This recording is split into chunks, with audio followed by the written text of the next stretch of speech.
রাজধানীর মগবাজারে ওয়্যারলেস মোড়ে সড়ক দুর্ঘটনায় 4 জন নিহত হয়েছেন। সেখানে আছেন সহকর্মী আতিয়ার রহমান, সরাসরি যুক্ত হচ্ছেন তিনি। আতিয়ার, কিভাবে হলো দুর্ঘটনা, কি তথ্য আছে নিয়ে আপনার কাছে জানাবেন আমাদেরকে।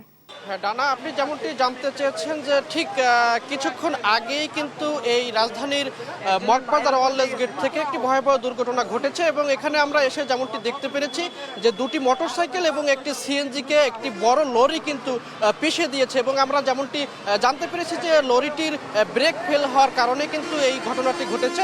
তো আমরা এখানে এসে যেমনটি এখানের যে দর্শক যারা রয়েছে, যারা প্রত্যক্ষদর্শী রয়েছে, তারা যেমনটি বলছিলেন যে এখান থেকে কিন্তু 3 জন জায়গায় মারা গিয়েছে এবং বাকি 2-3 জনের মতো আহত হয়েছে। তাদেরকে কিন্তু তাৎক্ষণিকভাবে এখানকার যে জনতা রয়েছে তারা ঢাকা মেডিকেলে প্রেরণ করেছে, এমনটাই কিন্তু আমরা এখানে এসে জানতে পেরেছি।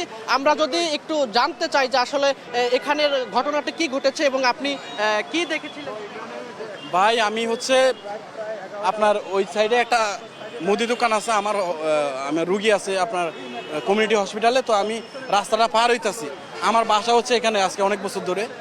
তো এই জায়গার ব্যাপারে, এই অ্যাক্সিডেন্টের ব্যাপারে আমার জানা আছে, ঠিক আছে। প্রতিনিয়ত দেখতেছি তো ঘটনাগুলো। তো আমি রাস্তাটা পার হইতেছি, আমি ভাই একটা পাও নিচে পালাইছি, দেখতেছি বাইকটা আমার 1 মিনিট, গাড়িটা আমার 1 মিনিট আগে। তো আমি যদি আর একটু আগে পাওটা পালাইতাম তাহলে আমি গাড়ির তলে চলে যেতাম। তো আমি ওরকম অবস্থা দেখে ঘেঁষা আসতেছে, আমি কি করছি তাড়াতাড়ি পিছে উইটা ওই যে আইল্যান্ডের যে গ্রিলগুলো আছে না ওগুলো ধরে রাখছি আর কাঁপতেছি ভয়ে, আর দোয়া ইউজ করতেছি। তারপরে আমি পিছনে তাকায় দেখি একটা প্রাইভেট কার মেরে দিছে, তারপর একটা অটো রিক্সা মেরে দিছে, তারপরে সিএনজি মাইরা বাইকের উপর দিয়ে গিয়া ওই জায়গায় গিয়া ওই যে বাসের উপরে ঠেকছে, ঠিক আছে। ওখানে আমি দৌড়ে গেছি, দৌড়ে যায় দেখি ড্রাইভারও নাই, কেউ নাই, কেউ গাড়িতে দেখি না। পর আমি আবার এই জায়গায় এসে দেখি 2 জন জায়গায় ডেট, একবারে একজনের মাথা মুথা থেইতা মেথা গেছে গা, আর একজন একেবারে দেই থেতে নেই, মানে এমনি উপর দিয়ে হয়তো গেছে টেছে। হ্যাঁ, মানে এখানে মূলত সম্ভবত আমার 3 জন মারা গেছে, 3 জন মারা গেছে আর 5-6 জন গুরুতর আহত হয়েছে। কথা হচ্ছে আসলে ভাই, অনেকে দৈরা কই নিয়ে গেছে, কেউ হসপিটাল নিয়ে গেছে, এক একজনে এক এক দিক নিয়ে গেছে। আর এই জায়গার এই ঘটনাগুলা নতুন না, এই জায়গার এই ঘটনাগুলা অনেক আগে থেকেই দেখতেছি, বিগত কয়েক বছর ধরেই দেখতেছি। আজ পর্যন্ত কোনো প্রশাসন বলেন। ভাই, আপনি আসলে এখানে আসার পরে জি, আমিও ছিলাম, অপোজিটে ছিলাম, ওখানে দাঁড়াইছিলাম। যখন একটা বিপ করে শব্দ হলো, পিছনে তাকায় দেখি এই অ্যাক্সিডেন্টার ঘটনার মূল উদ্দেশ্য কারণটা হচ্ছে যে ওইখানে একটা বিট আছে। এই বিটের কারণে যারা দূর থেকে গাড়ি আসে তারা তো ঢাকার ভিতরে যারা প্রবেশ করে প্রতিদিন তারা তো জানে, আর যারা নতুন আসে তারা কিন্তু জানে না। এই বিটটার কারণে ধাক্কাটা সহ্য করতে পারে না, আর লরি তো এমনিতেই বড় কন্ট্রোল করতে পারে না। এখানে আনুমানিক 3 জন মারা গেছে আর 2 জন স্পট ডেড ওখানে হয়ে গেছে এবং মাথা দিয়ে রক্ত। ওখানে আমরাই গাড়িতে উঠাই দিয়েছি, হাসপাতাল নিয়ে গেছে, ঠিক আছে।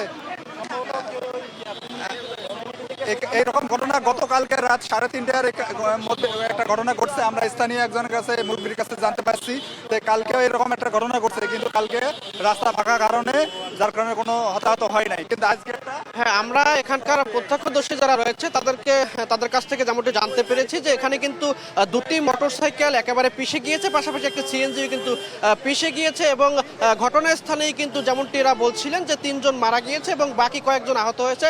তাদেরকে বিভিন্ন মেডিকেলে, হয়তো ঢাকা মেডিকেলের বা অন্য আশেপাশে যে মেডিকেল রয়েছে সেখানে নিয়েছে। আপনাদের যদি একটু দেখাই যে এখানে কিন্তু এখনো ব্লাড এবং যে গাড়ি যে পিষে গিয়েছে, অর্থাৎ 2টি মোটরসাইকেল এবং একটি সিএনজি পিষে গিয়েছে, আপনারা দেখতে পাচ্ছেন, সেটি কিন্তু আমরা কিন্তু সরাসরি দেখতে পাচ্ছি এবং এখানে কিন্তু অনেক মানুষের ভিড় জমেছে এবং অনেকে এই ঘটনার কথা শুনে এখানে এসেছেন। পাশাপাশি কিন্তু পুলিশ সদস্যরাও কিন্তু এখানে এসেছেন এবং এই রাস্তার নিরাপত্তা এবং যানবাহনের নিরাপত্তা দেওয়ার চেষ্টা করছেন, এমনটা কিন্তু আমরা দেখছি।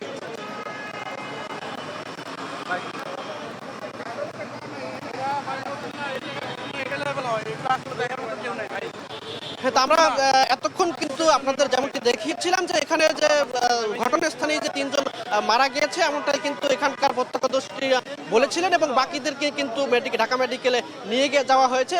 তো ডানা, এই ছিল আমার কাছে রাজধানীর মগবাজার থেকে সর্বশেষ।